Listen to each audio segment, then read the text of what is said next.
मैं डॉक्टर अतुल कुमार रुकुनपुरा जगदेव पथ के पास रहता भी हूँ और मेरा clinic doctor Prasad diabetes and hypertension care clinic है, जहाँ मैं 25 साल से प्रैक्टिस कर रहा हूँ। आज की संगोष्ठी हम लोगों की उच्च रक्तचाप के बारे में है और एक सामान्य समाज को यह समझाना और बताना भी है कि इससे किस तरह से हम बच सकते हैं और क्या इसका उपाय है। पहले हम समझ लें उक्त रक्तचाप है क्या।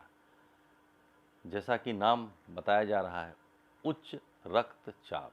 उच्च मतलब हाई, रक्त मतलब ब्लड और चाप मतलब प्रेशर, हाई ब्लड प्रेशर।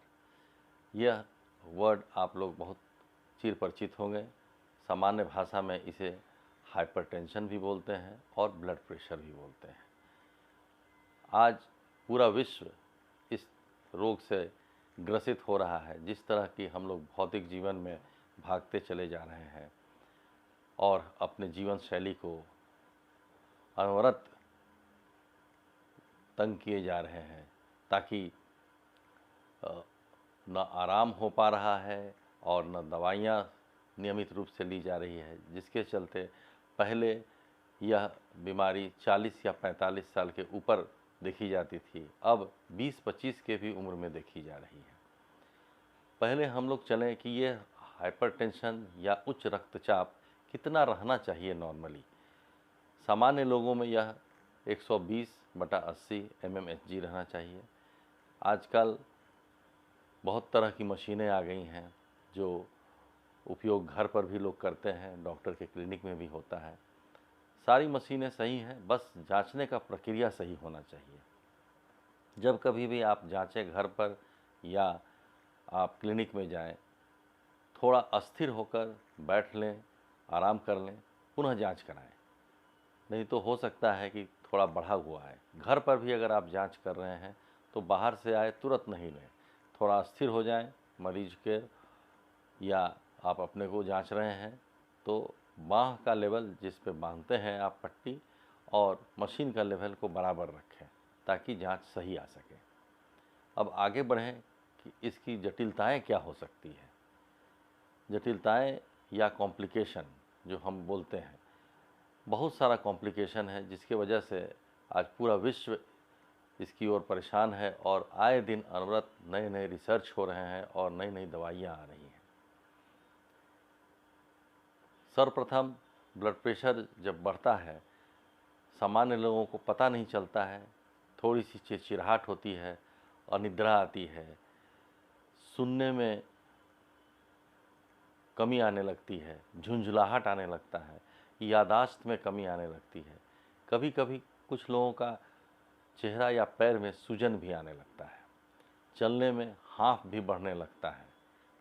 सामान्य तौर पर कभी कभी सीढ़ी चढ़ने पर भी जल्दी चढ़ जाते थे, लेकिन अब हाँफ रहे हैं, ऐसा सामान्य मरीजों का कहना है। तो अगर उस तरह का लगे तो तुरंत अपने फिजिशियन से नज़दीकी में मिलिए। हर वर्ष एक बार ज़रूर पूरे बॉडी का चेकअप कराएं ताकि देख लें कि कहीं कोई त्रुटि आ तो नहीं रही है, ताकि उसके कॉम्प्लिकेशन से बच सकें और समय रहते उसका निदान हो सके। हाइपरटेंशन में हृदय, आँख, किडनी पूरे शरीर को तंग करता है या पूरे शरीर को एक तरह से समझिए झकझोर देता है। ये ज़रूरी नहीं कि हर तरह का जटिलताएं या कॉम्प्लिकेशन एक ही मरीज में आए।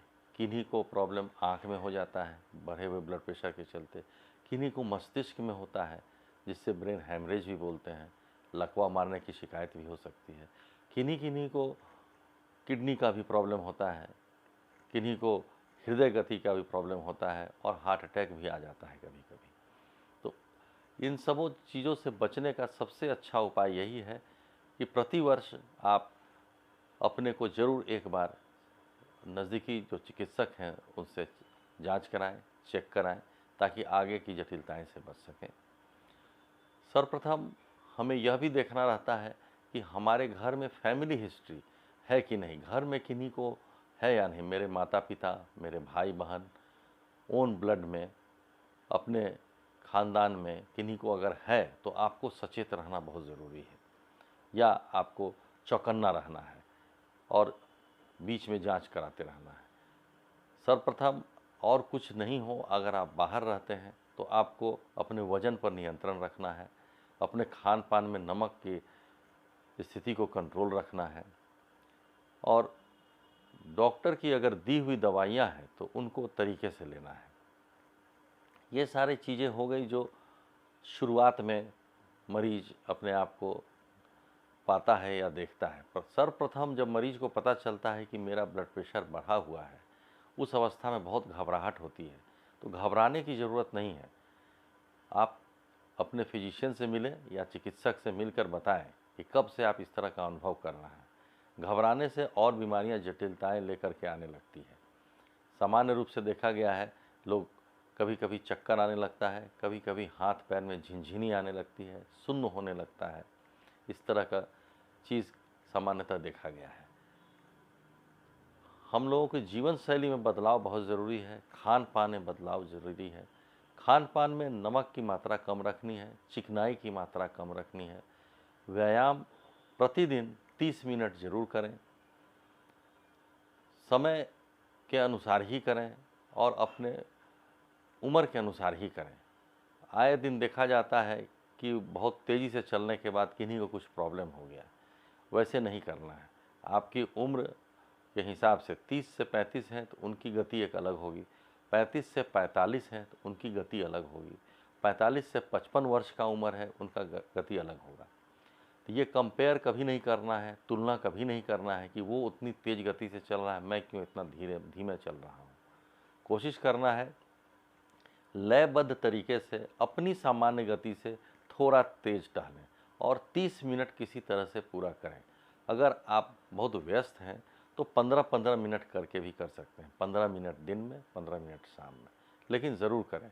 इससे खून का स्राव पूरे शरीर में तेज होगा और हृदय में जो रक्त वाहिनियाँ हैं या सर्कुलेशन जिसको बोलते हैं वो कंट्रोल में रहेगा, तो ब्लड प्रेशर बढ़ने का चांस बहुत कम रहेगा। 2-3 चीज़ जो सामान्यतः हम लोग दिन प्रतिदिन भूल जाते हैं, वो है 8-8-8 की प्रक्रिया को ज़रूर अपनाएं। 8 घंटे की नींद ज़रूर लें, 8 घंटे की व्यस्तता या काम करें और 8 घंटे में आप अपना फैमिली टाइम, अपने एक्सरसाइज और अपने दिनचर्या को पूरा करें। अगर इसको नियमित रूप से पालन करेंगे तो जल्दी यह बीमारी नहीं आएगी।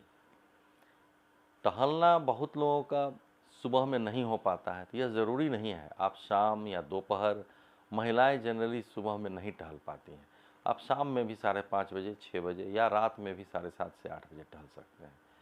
ऐसा कोई नियम नहीं है कि सुबह में ही टहलेंगे तो आपको फ़ायदा होगा। रही दवा की बात, तो दवा हर मरीज को हर कॉम्प्लिकेशन के हिसाब से या उनके उम्र के हिसाब से दिया जाता है।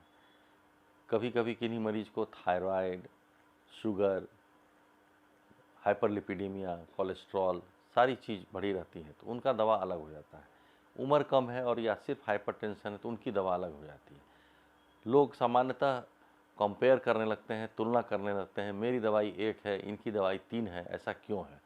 वो क्यों का जवाब आपके चिकित्सक ही देंगे और उनसे ज़रूर पूछें कि क्यों ये सब दवाइयाँ चल रही हैं, ताकि वो आपको समझा सकें कि ये ब्लड प्रेशर के साथ साथ कहाँ आपकी त्रुटि रह गई है, जिसको हमें संभालना ज़रूरी है आगे के उम्र के लिए। रही बात आगे हम लोगों को रक्तचाप, जो उच्च रक्तचाप की बात कर रहे हैं, उसमें और आगे हम लोगों को क्या करना है। आने वाले समय में जिस तरह के भाग दौड़ है, उसमें कोशिश यही करना है कि अपने को संयमित और संतुलित कर लें कि क्या काम करना है, क्या आज नहीं करना है। एक तरह से कहें तो एक रूटीन बना लेना है। अगर आज व्यस्तता है तो कुछ काम को अलग करके दूसरे दिन के लिए रख दें। एक ही दिन में सारा बोझ अपने पर नहीं लें, कभी कभी उससे भी ब्लड प्रेशर बढ़ने की क्षमता बढ़ जाती है या बढ़ जाता है ब्लड प्रेशर। दिनचर्या के अलावा कोशिश यही करना है कि बच्चों में भी यह शिक्षा डालें ताकि आने वाले समय में यह उच्च रक्तचाप से बच सकें। क्योंकि फैमिली हिस्ट्री में अगर है तो बच्चों में या उनके नीचे के लोगों में आने का चांसेस ज़्यादा रहता है। उच्च रक्तचाप में खान पान पर नियमित रूप से नमक के बारे में मैंने बताया चिकनाई से दूर रहें। क्या खाएं ज़्यादा यह नहीं बता पाए। यह इसमें हरी सब्जी, सलाद, फ्रूट्स, जूस, जितने भी रेशे वाली सब्जी खाएं उतना अच्छा है। और कम कम डाइट लें और बार बार लें, एक बार में बहुत ज़्यादा डाइट नहीं लें, ये बहुत अच्छा होता है। अगर कोशिश करें तो 8 गिलास पानी रोज़ ज़रूर पिएं। और यह भी कोशिश करें कि अपने जीवन शैली में एक बार लगातार बैठकर काम नहीं करें। कोशिश करें कि हो सके तो 1-2 घंटे में ज़रूर उठें और 5-7 मिनट के लिए टहल लें, थोड़ा वॉशरूम हो लें, पानी पी लें बीच में और फिर बैठें, ताकि सर्कुलेशन सामान्य रहे। आगे हम लोगों को यह देखना होगा कि हाइपरटेंशन की बीमारी जो फैल रही है या जो बढ़ रहा है, उसकी रोकथाम कैसे कर सकते हैं। रोकथाम के लिए यह ज़रूरी है कि हम अपने समाज को घर में या बाहर में या जिस संस्था में काम करते हैं ज़रूर इसके बारे में बताएं या ज़रूर एक संगोष्ठी रखें, ताकि लोगों को अच्छा मैसेज जा सके और समाज हमारा सुदृढ़ और हाइपरटेंशन फ्री हो सके। धन्यवाद।